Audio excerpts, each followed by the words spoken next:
Hello friends, നമ്മുടെ ഉണ്ണിമുകുന്ദനെ നായകനാക്കി ഹനീഫ് അദേനി സംവിധാനം ചെയ്തിരിക്കിയ ആക്ഷൻ ത്രില്ലർ സിനിമയായിരുന്നു മാർക്കോ. 30 കോടി ബഡ്ജറ്റിൽ വന്ന സിനിമയുടെ 14 ദിവസത്തെ കളക്ഷൻ പുറത്തു വന്നിട്ടുണ്ട്. തിയേറ്ററിൽ ഇപ്പോൾ ഡിസംബർ മാസം ഇറങ്ങിയ സിനിമകളെല്ലാം തന്നെ HD പ്രിന്റ് ലീക്കാവുന്ന അവസ്ഥ വരെ എത്തിയിട്ടുണ്ട്. മാർക്കോയുടെ ഉൾപ്പെടെയുള്ള എല്ലാ സിനിമകളുടെയും HD ക്വാളിറ്റി പ്രിന്റാണ് ടെലിഗ്രാമിലൊക്കെ അവൈലബിൾ ആയിട്ടുള്ളത്. ഇത് ശരിക്കും കൺട്രോൾ ചെയ്തില്ലെങ്കിൽ സിനിമ ഇൻഡസ്ട്രിക്ക് വലിയൊരു നഷ്ടം തന്നെയാകും. മാർക്കോ കേരളത്തിൽ നിന്ന് ഇതുവരെ 38 കോടി 15 ലക്ഷം രൂപ നേടിയിട്ടുണ്ട്.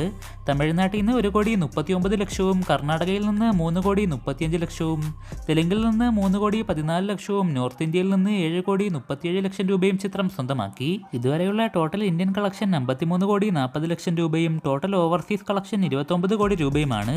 82 കോടി 40 ലക്ഷം രൂപയാണ് 15 ദിവസം കൊണ്ട് മാർക്കോ വേൾഡ് വൈഡ് ആയിട്ട് സ്വന്തമാക്കിയത്. നോർത്ത് ഇന്ത്യയിൽ സിനിമ ഇപ്പോൾ നല്ല രീതിയിൽ ക്ലിക്കായി വരുന്നുണ്ട്. അതുകൊണ്ട് തന്നെ വേൾഡ് വൈഡ് ആയിട്ട് ചിത്രം 100 കോടിയിലേക്ക് എത്താനുള്ള സാധ്യതകൾ ഏറെയാണ്.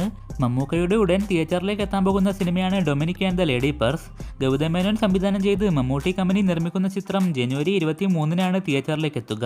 ഇൻവെസ്റ്റിഗേഷൻ കോമഡി ജേണറിൽ പെടുന്ന സിനിമയാണിത്. മമ്മൂക്കയുടെ തിയേറ്ററിലെത്താൻ എല്ലാവരും കാത്തിരിക്കുന്ന ഒരു സിനിമയാണ് ബസൂക്ക. ഡീൻ ഡെന്നീസ് ആദ്യമായി സംവിധാനം ചെയ്യുന്ന ഈ ചിത്രം ഒരു ഗെയിം ത്രില്ലർ കാറ്റഗറിയിൽ പെടുന്ന എക്സ്പെരിമെന്റൽ സിനിമയാണ്. ഫെബ്രുവരി 14-ന് ചിത്രം തിയേറ്ററിലേക്ക് എത്തുമെന്ന് ഇന്നലെ കൺഫേം ചെയ്തിരുന്നു.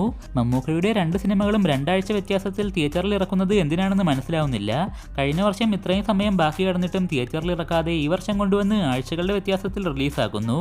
അതുപോലെ ലാലേട്ടനെ നായകനാക്കി തരുൺ മൂർത്തി സംവിധാനം ചെയ്തിരിക്കുന്ന ഫാമിലി സിനിമയാണ് തുടരും. ഈ ചിത്രം ജനുവരി 30-നാണ് തിയേറ്ററിലേക്ക് എത്തുന്നത്. മമ്മൂക്കയുടെ ഡൊമിനിക് ഇറങ്ങിക്കഴിഞ്ഞ് അടുത്ത ആഴ്ച ലാലേട്ടൻ്റെ തുടരും തിയേറ്ററിലേക്ക് എത്തും. അത് കഴിഞ്ഞ് 14 ദിവസത്തിന് ശേഷം ബസൂക്കയും തിയേറ്ററിലേക്ക് എത്തും. ബസൂക്കയുടെ റിലീസ് ഡേറ്റ് മാറ്റാൻ സാധ്യതകൾ കാണുന്നുണ്ട്. എന്തായാലും നമുക്ക് കൂടുതൽ അപ്ഡേറ്റുകൾക്കായിട്ട് കാത്തിരിക്കാം. അപ്പോൾ നിങ്ങൾ ഏറ്റവും കൂടുതൽ കാത്തിരിക്കുന്ന ജനുവരി റിലീസ് ഏതാണെന്ന് താഴെ പങ്കുവെക്കുക. ഇതുപോലെയുള്ള വീഡിയോകൾക്കായി ചാനൽ സബ്സ്ക്രൈബ് ചെയ്യുന്ന കാര്യം കൂടി പരിഗണിക്കുക.